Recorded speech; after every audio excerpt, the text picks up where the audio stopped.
I used to train just jiu-jitsu, but now what I decided to do is to combine that sport with other sports, such as striking. And this is definitely a new sport for me, so something completely unknown. Plus, I'm going to, so to speak, marry that with the sport of jiu-jitsu, and I don't know how it's gonna go. But I have two choices. Either say, well, I'm too scared, and then I will not push into the unknown. But what's gonna happen? I will most likely stay where I'm at right now, training only one sport. However, if I push into the unknown, then I will have to do more. Maybe it's going to be something more challenging. Maybe I'll need to balance those two things. However, I will level up and I will achieve some sort of new goals for myself. So, push yourself into the unknown. You have two choices. If you don't push, then you stay where you are, most likely. Or maybe you will grow a little bit. If you do push into the unknown, especially if this unknown is going to bring good things, then you will need to go through the fear, most likely, anxiety, stress, all those things. But it's by and large the only big obstacle that is overcomable once you start going. And once you overcome that, on the other side of the fear, anxiety, and stress will be those good things, which are not so easy to achieve if you don't push into the unknown. Oh, at the beginning of the year, I had a vision. I had an idea of what I wanted to be at the end of the year. 365 days, 52 weeks. Oh, I'm gonna crush it. Whether it's hitting the gym, whether it's improving dieting, whether it's learning new things. That big overall picture, like a transformation of what we can be and what the potential we have to be. Yet at the end of the year, find yourselves nothing has changed. Maybe you hit the gym at the beginning. Maybe you changed your dieting for a few weeks. Maybe you subscribed to a new learning program and then just fall off the rails. Now, that doesn't happen by just going, oops, did it again. It happens by choices we make. You can use yourself as a test subject or a guinea pig. That's essentially what we do on this channel. We hack the life by setting experiments on ourselves. And achieving New Year's resolutions is nothing different from setting experiments on yourself to some extent. For instance, let's say it's going to be week number 3 of the year. You are well recovered after all the holiday food and eating and stuff like that, right? And now you are back to work, energized, revitalized, rejuvenated. So what I decided to do is that I set an experiment. Okay, I'm going this week to go to the gym every day, Monday to Saturday, just 6 days a week full of gym exercises, right? So every day was pretty moderate. It was nothing crazy, just 3 to 6 exercises, 3 sets, 10 to 15 repetitions each. If I felt very tired, I would default to the minimum which I set for myself, which was 3 exercises per gym session, right? Plus abs, some sort of dead hang, wall sit, things like that. So, and I was doing this over the course of 6 days, Monday to Saturday, during the 3rd week of 2024. So that was my experiment. It was nothing crazy, nothing especially voluminous or challenging that I would need to do for the entire year, let's say. I said to myself, it is just going to be 1 week during which I am carrying out this experiment on myself, and I use myself as a test subject. And also it was achievable from the psychological perspective, because I said to myself, it is going to be just 1 week from Monday to Saturday, and Sunday will be free from any exercises. It's just going to be a recovery day.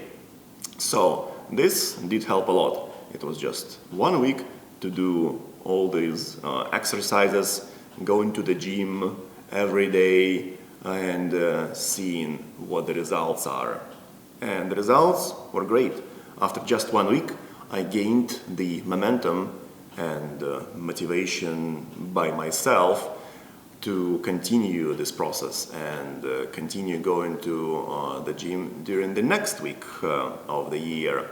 However, I would need to make adjustments because I can see, okay, well, 6 days a week at the gym is too much for my organism. So maybe I'm going to be still going to the gym 6 days a week, but I'll be lifting weights Monday, Wednesday, Friday, and Tuesday, Thursday, Saturday, I'll be doing cardio exercises. You can decide for yourself how you're going to construct your schedule, but to set an experiment, see how I'm going to perform during a particular week from beginning until the end of the week is a fun experience to go through. And you're just surrounded by people that go, this year's going to be different. This year, I'm going to do this. And you kind of know it's BS because last year they said the same thing and they've already done the same routines. They haven't changed anything. And you see these people even the year beforehand, they're like, this year's going to be different. I'm going to do this year. Oh, I'm going to achieve this that year. Yet nothing changes.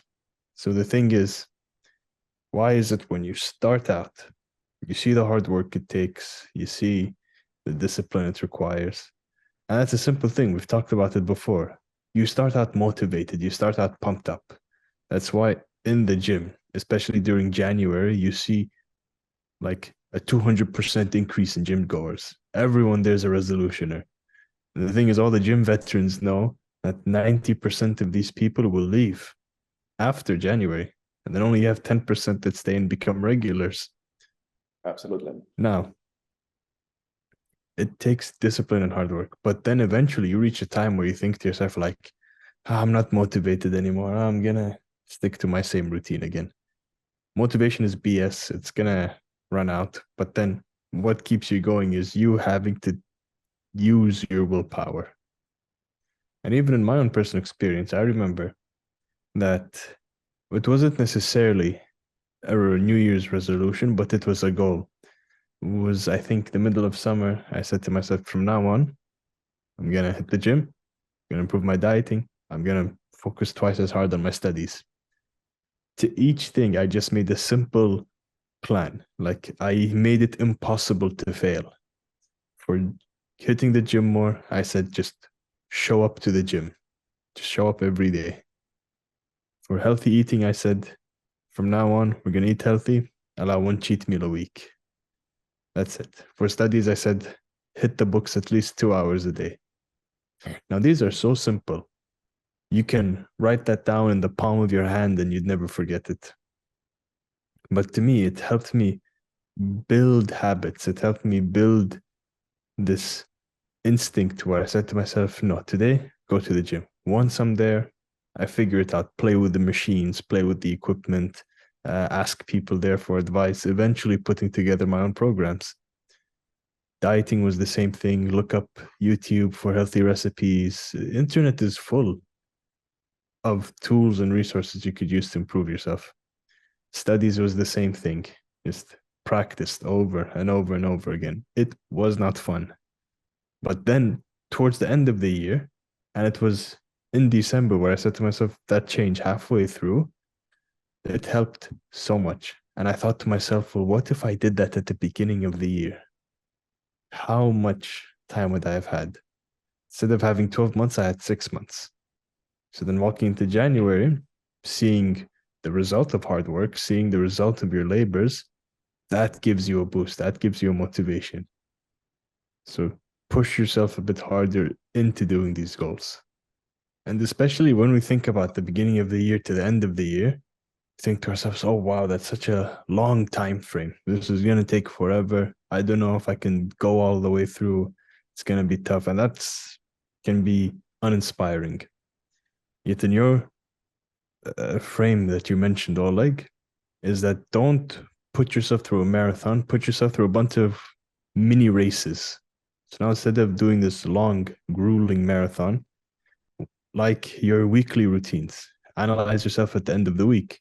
See how you feel, see what changed, see what could be done differently, how your body feels. It's very important to take note of that.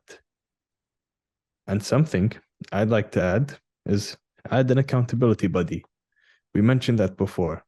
There's nothing more inspiring than whether you have a friend or sibling that can help you out and push you through these things. Something that happened like recently with me was I was in the gym doing typical recovery work like saunas and ice baths. And after that session, I remember I felt done. Like I just wanted to go home and rest. Just as I was on my way out, I see my brother walk in. He's like, jump right back in. The guys are coming. I'm thinking, oh shit. They're asking me to jump in right now. He's like, come on, go, hop right back in. That day, I've probably beaten many records and times that I do in saunas and ice baths without even feeling worse. Like I felt now I have this circle of great guys that are helping me, pushing me. They're there, and it becomes this mini competition. I'm like, okay, let's see who jumps out of the ice bath first. Let's see who's the chicken kind of thing. That made minutes feel like nothing. Whereas I was on my own earlier, and it felt like hell. I wanted to get out of that ice bath. I wanted to get out of that sauna. I just was like, just get it done with. Let it be over. So find yourself that circle that allows you to grow. There's nothing more rewarding. I remember coming home that day and I had the best sleep of my life. I probably slept like 12 hours that day. It felt amazing, but I couldn't have achieved that alone. It's okay to make mistakes. And that is actually how we learn in a sense, right? For instance, you might be like, okay, well, this exercise is too difficult for me. I made a mistake by including this into my weekly gym routine. So now I will just remove this exercise and maybe I will concentrate on something more fundamental, something easier. But nevertheless, I will keep going with my gym routine, right? Another case, again, speaking of the possible developments here, is that I will be so disappointed by making the mistake that I will quit the gym altogether. So, and it's not going to be a good situation to be at. Personally, I would like to continue going to the gym even, yes, I have made some mistakes in my scheduling and selection of exercises, but those mistakes showed me that, okay, well, this is not good for me, right, this particular exercise, so I need to probably remove it, switch it to something different, but nevertheless, I keep going and I keep gaining, let's say, muscles, right, or whatever your goal at the gym might be. So, another interesting thing, it's kind of a trick for, let's say, the mastering of Jiu-Jitsu in my case. So what happens in martial arts is now your ego is involved because you are training not with machines but with people, and they are different from the machines. They can talk, they have psychology things in them, and we have ego amongst many other features or variables that are involved into the training of martial arts, and those features sometimes can deter us from practicing the martial art of Jiu-Jitsu, for instance. Let's say there is the institution of tapping out, right? And what can happen is that, let's say you have been training for a year and somebody new and athletic comes in, they have been training for just 2 weeks and they tap you just after 2 weeks of their training. What can happen is that my ego is hurt. And again, one possible scenario is that I will quit the sport of Jiu-Jitsu completely. Or maybe I will be avoiding training with this person who tapped me after just 2 weeks of their training. Or maybe I will become overly defensive, right? So either way, those scenarios are multiple in this case, because as I said, you are not dealing with the piece of iron, right? You're not dealing with the barbell anymore. You are dealing with people and psychological variables. So there are many things that can go wrong, and many scenarios will be potentially negative, and they will make you kind of either quit the sport of Jiu-Jitsu or they will hamper your progress in the sport of Jiu-Jitsu. They will retard your progress in the sport of Jiu-Jitsu.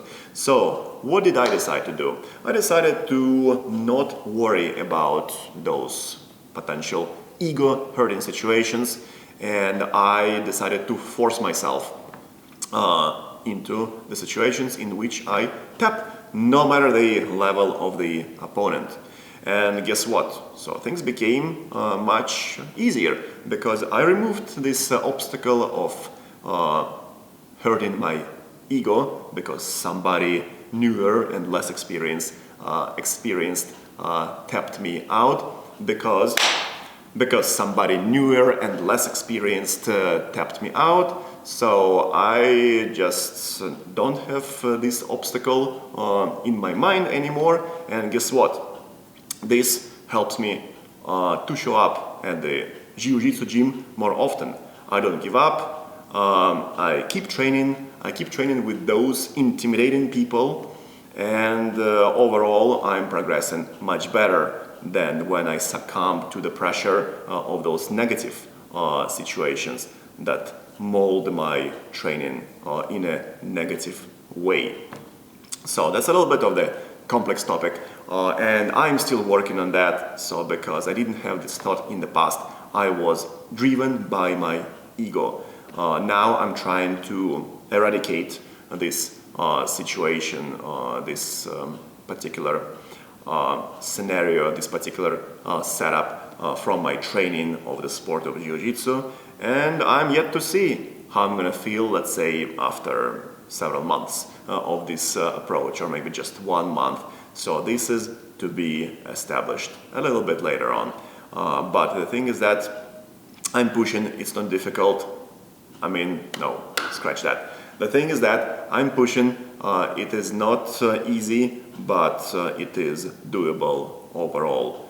And there are not so many high stakes involved. So what are you gonna lose? It's nothing. You're not making money out of that. It is just a sport that you train for fun and for health. So that's one way to think about it. But keep pushing and see how it goes. Experiment with yourself and achieve success. Make a choice every single day. And you get to pick one choice. It's either you succeed in the battle or you take the loss. So which is it going to be? Do you want to have a year that is majority wins, few losses here and there? Or are you going to look back again and say, well, I wasted another year?